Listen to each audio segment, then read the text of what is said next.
ਜੋ border patrol ਦੇ commander ਇਨ chief Greg ਵਵੀਨੋ ਆ, ਉਹ ਲੱਗਦਾ ਵੀ ਉਹਨਾਂ ਦੀ ਜਿਹੜੀ ਛੁੱਟੀ ਆ ਉਹ ਹੋ ਗਈ ਹੈਗੀ ਆ। ਦਾ ਅਟਲਾਂਟਿਕ ਨਿਊਜ਼ਪੇਪਰ ਰਿਪੋਰਟ ਕਰ ਰਿਹਾ ਗ੍ਰੈਗ ਵਵੀਨੋ ਲੂਜ਼ਸ ਹਿਸ ਜੌਬ।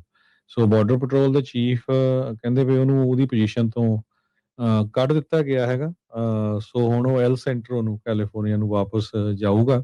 ਨਾਲ ਉਹਦੇ ਜਿਹੜੇ ਕੁਛ ਜਿਹੜੇ ਉਹਨਾਂ ਦੇ ਹੋਰ EMPLOYEE ਆ ਉਹ ਵੀ ਵਾਪਸ ਉੱਥੇ ਜਾ ਰਹੇ ਹੈਗੇ ਆ। ਬੋਬੀਨੋ ਦੀ ਇੱਕਦਮ ਜਿਹੜੀ ਡਿਮੋਸ਼ਨ ਹੋਣ ਦਾ ਇਹ ਕਲੀਅਰ ਸਾਈਨ ਆ ਵੀ ਜਿਹੜਾ ਟਰੰਪ ਐਡਮਿਨਿਸਟ੍ਰੇਸ਼ਨ ਆ, ਉਹ ਜਿਸ ਹਿਸਾਬ ਦੇ ਨਾਲ ਪਿਛਲੇ ਸਮੇਂ ਦੇ ਵਿੱਚ ਬਹੁਤ ਜ਼ਿਆਦਾ ਅਗਰੈਸਿਵ ਟੈਕਟਿਕਸ ਯੂਜ਼ ਕਰ ਰਹੇ ਸੀ, ਆਈਸ ਵਾਲੇ ਤੇ ਬਾਰਡਰ ਪੈਟਰੋਲ ਏਜੰਟ ਵਾਲੇ ਇਲੀਗਲ ਏਲੀਅਨਸ ਨੂੰ ਜਾਂ ਇਲੀਗਲ ਲੋਕਾਂ ਨੂੰ ਅਰੈਸਟ ਕਰਨ ਦੇ ਲਈ। ਪਰ ਜੋ 2 ਮੌਤਾਂ ਪਿਛਲੇ ਦਿਨਾਂ ਦੇ ਵਿੱਚ ਹੋਈਆਂ ਹੈਗੀਆਂ ਆ, ਇੱਕ 37 ਸਾਲਾਂ ਦਾ ਐਲੈਕਸ ਪ੍ਰੈਟੀ ਤੇ ਦੂਸਰੀ ਜਿਹੜੀ ਬੀਬੀ ਸੀ, ਉਹ ਉਹਨਾਂ ਦੀਆਂ ਮੌਤਾਂ ਤੋਂ ਬਾਅਦ ਇਹ 'ਚ ਕੋਈ ਸ਼ੱਕ ਨਹੀਂ ਵੀ ਜਿਹੜਾ ਟਰੰਪ ਐਡਮਿਨਿਸਟ੍ਰੇਸ਼ਨ ਆ, ਉਹਨਾਂ ਨੇ ਟਵਿਸਟ ਕਰਨ ਦੀ ਬੜੀ ਗੱਲ ਕੀਤੀ ਵੀ ਨਹੀਂ, ਜੋ ਸਾਡੇ ਏਜੰਟ ਸੀ ਉਹਨਾਂ ਨੂੰ ਖਤਰਾ ਆ। ਪਰ ਜਿਸ ਹਿਸਾਬ ਦੇ ਨਾਲ ਵੀਡੀਓਜ਼ ਬਾਹਰ ਆਈਆਂ, ਇਹ ਤੋਂ ਲੱਗਦਾ ਵੀ ਉਹਨਾਂ ਦੋਨਾਂ ਦੇ ਨਾਲ ਜਿਹੜਾ ਧੱਕਾ ਕੀਤਾ ਗਿਆ ਸੀ। ਸੋ ਉਹਨੂੰ ਹੁਣ ਟਰੰਪ ਐਡਮਿਨਿਸਟ੍ਰੇਸ਼ਨ ਜੋ ਆ, ਉਹ ਸਮਝ ਰਿਹਾ ਹੈਗਾ ਵੀ ਉਹਦਾ ਜਿਹੜਾ ਬੈਕਲੈਸ਼ ਬਹੁਤ ਹੋ ਰਿਹਾ।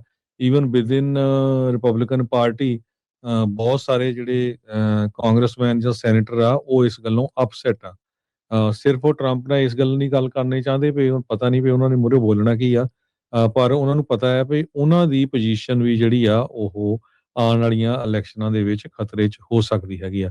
ਇਹਨੂੰ ਦੇਖਦੇ ਹੋਏ ਟਰੰਪ ਐਡਮਿਨਿਸਟ੍ਰੇਸ਼ਨ ਨੇ ਹੁਣ ਆਪਣੀ ਜਿਹੜੀ ਟੋਨ ਚੇਂਜ ਕੀਤੀ ਹੈਗੀ ਆ ਤੇ ਟੌਮ ਹੋਮਨ ਨੂੰ ਉਹਨਾਂ ਨੇ ਹੁਣ ਭੇਜਿਆ ਹੈਗਾ, ਜੋ ਆਈਸ ਦਾ ਚੀਫ ਆ, ਉੱਥੇ ਮਿਨੀਐਪੋਲਿਸ ਦੇ ਵਿੱਚ, ਮਿਨੇਸੋਟਾ 'ਚ। ਤੇ ਹੋਮਲੈਂਡ ਸਿਕਿਉਰਿਟੀ ਦੀ ਜਿਹੜੀ ਸੈਕਟਰੀ ਕ੍ਰਿਸਟੀ ਨੋਏਮ ਆ, ਤੇ ਉਹਨਾਂ ਦੇ ਜਿਹੜੇ ਕਲੋਜ਼ ਐਡਵਾਈਜ਼ਰ ਕੋਰੀ ਲੈਂਡੋਸਕੀ ਆ, ਉਹ ਦੋਨੋਂ ਜਾਣੇ ਬਹੁਤ ਬਿਗੇਸਟ ਬੈਕਰ ਸੀਗੇ ਬੋਵੀਨੋ ਦੇ, ਤੇ ਉਹਨਾਂ ਦੀ ਵੀ ਛੁੱਟੀ ਕਿਸੇ ਟਾਈਮ ਹੋ ਸਕਦੀ ਹੈਗੀ ਆ। ਸੋ ਕਾਫੀ ਜ਼ਿਆਦਾ ਜਿਹੜਾ ਉਥਲ-ਪੁਥਲ ਹੋਣ ਜਾ ਰਿਹਾ ਹੈਗਾ।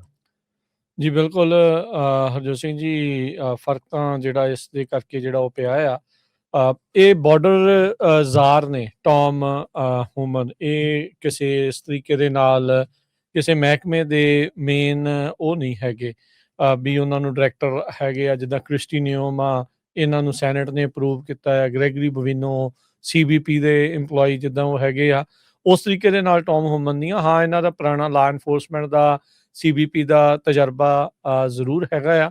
ਉਹ ਉਹਨਾਂ ਨੂੰ ਬਾਰਡਰ ਜ਼ਾਰ ਪਹਿਲੇ ਦਿਨ ਹੀ ਆਉਂਦਿਆਂ ਰਾਸ਼ਟਰਪਤੀ ਟਰੰਪ ਹੋਣਾ ਨੇ ਲਗਾਇਆ ਸੀਗਾ।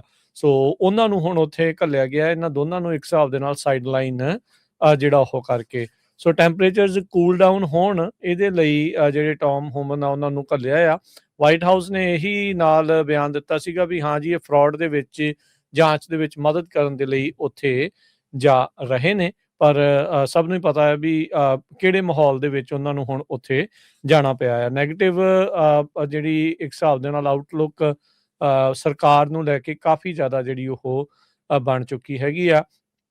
ਆਪਾਂ ਸਵੇਰੇ ਵੀ ਦੱਸਿਆ ਸੀਗਾ ਵੀ ਟਰੰਪ ਹੁਣਾਂ ਦੀ ਗੱਲਬਾਤ ਹੋਈ ਆ ਗਵਰਨਰ ਜਿਹੜੇ ਵਾਲਜ਼ ਆ, ਟਿਮ ਵਾਲਜ਼ ਆ, ਉਹਨਾਂ ਦੇ ਨਾਲ, ਤੇ ਜਿਹਦੇ ਵਿੱਚ ਟਰੰਪ ਹੁਣਾਂ ਨੇ ਇਹ ਦਾਅਵਾ ਕੀਤਾ ਵੀ they seem to be on a similar wavelength, ਯਾਨੀ ਕਿ ਦੋਨੋਂ ਇੱਕੋ ਤਰੀਕੇ ਦੇ ਨਾਲ ਜਿਹੜੀ ਚੀਜ਼ ਆ ਉਹ ਸੋਚ ਰਹੇ ਹੈਗੇ ਆ। ਸੋ ਜਿਹੜੇ ਉਹਦੇ ਨਾਲ ਕੰਮ ਕਰਨ ਵਾਲੇ ਆ, ਜਿਹੜੀ ਐਲੈਕਸ ਪ੍ਰੈਟੀ ਜੋ ਇੱਕ ਨਰਸ ਸੀਗਾ, ਵੈਟਰਨ ਪੇਸ਼ੈਂਟਸ ਦੇ ਨਾਲ ਕਹਿੰਦੇ ਵੀ ਬੜਾ ਕੰਪੈਸ਼ਨੇਟ ਬੰਦਾ ਸੀ, VA ਮੈਡੀਕਲ ਸੈਂਟਰ ਦੇ ਵਿੱਚ ਇਹ ਕੰਮ ਕਰਦਾ ਸੀਗਾ। ਸੋ ਮਿਨੀਐਪੋਲਿਸ ਦੇ ਵਿੱਚ ਇਸ ਦੀ ਫੈਡਰਲ ਜਿਹੜੀ ਜਾਂਚ ਕੀਤੀ ਜਾ ਰਹੀ ਆ। ਸਟੇਟ ਮੰਗ ਕਰ ਰਹੀ ਆ ਵੀ ਇਸ ਸੀਨ ਦੀ ਅਸੀਂ ਜਾਂਚ ਕੀਤੀ ਜਾਵੇ।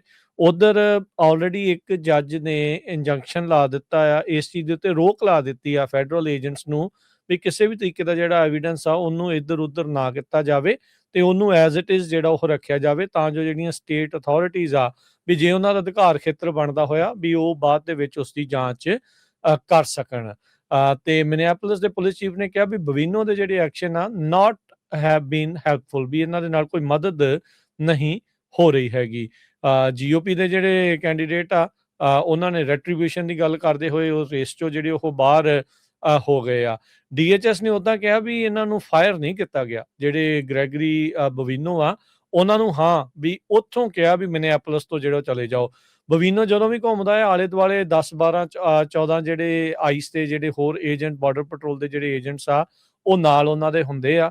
ਹਰੀ ਵਰਦੀ ਪਾਏ ਹਮੇਸ਼ਾ ਹੀ ਉਹ ਦੇਖੇ ਜਾਂਦੇ ਹੈਗੇ ਆ। ਗ੍ਰੈਗ ਬਵੀਨੋ ਦੇ ਉਲਟ ਪਹਿਲਾਂ ਵੀ ਸ਼ਿਕਾਗੋ ਵਾਲੇ ਮਾਮਲੇ 'ਚ ਜਦੋਂ ਉੱਥੇ ਇਮੀਗ੍ਰੇਸ਼ਨ ਕ੍ਰੈਕਡਾਊਨ ਹੋ ਰਿਹਾ ਸੀ, ਕੇਸਾਂ ਦੇ ਵਿੱਚ ਜੱਜ ਦੇ ਵੱਲੋਂ ਵੀ ਕਈ ਵਾਰੀ ਜਿਹੜੀ ਉਹਨਾਂ ਨੂੰ ਫਿਟਕਾਰ ਜਿਹੜੀ ਉਹ ਪਾਈ ਜਾ ਚੁੱਕੀ ਹੈਗੀ ਆ, ਪਰ ਉਹ ਆਪਣੇ ਐਕਸ਼ਨਸ ਦੇ ਵਿੱਚ ਇਨਫੈਕਟ ਹੋਰ ਸਖਤ ਹੁੰਦੇ ਜਿਹੜੇ ਹੋ ਗਏ ਆ ਤੇ ਨਤੀਜਾ ਇਹ ਨਿਕਲਿਆ ਵੀ ਮਾਹੌਲ ਇੱਥੇ ਤੱਕ ਜਿਹੜਾ ਉਹ ਆਣ ਅਪੜਿਆ ਹੈਗਾ ਆ। ਸੋ ਇਹ ਜਿਹੜੀ ਸਿਚੁਏਸ਼ਨ ਜਿਹੜੀ ਹਰਜੋਤ ਸਿੰਘ ਜੀ ਇਸ ਟਾਈਮ ਆਪਣੇ ਸਾਹਮਣੇ ਬਣੀ ਪਈ ਆ। ਗ੍ਰੈਗ ਬੋਬੀਨੋ ਹੁਣਾਂ ਨੂੰ ਮਿਨੀਐਪੋਲਿਸ ਮਿਨੇਸੋਟਾ ਤੋਂ ਇੱਕ ਹਿਸਾਬ ਦੇ ਨਾਲ ਬਾਹਰ ਜਿਹੜਾ ਉਹ ਜਾਣ ਨੂੰ ਕਹਿ ਦਿੱਤਾ ਗਿਆ ਵੀ ਤਾਂ ਜੋ ਮਾਹੌਲ ਆ ਉਸ ਨੂੰ ਠੰਡਿਆਂ ਕੀਤਾ ਜਾ ਸਕੇ।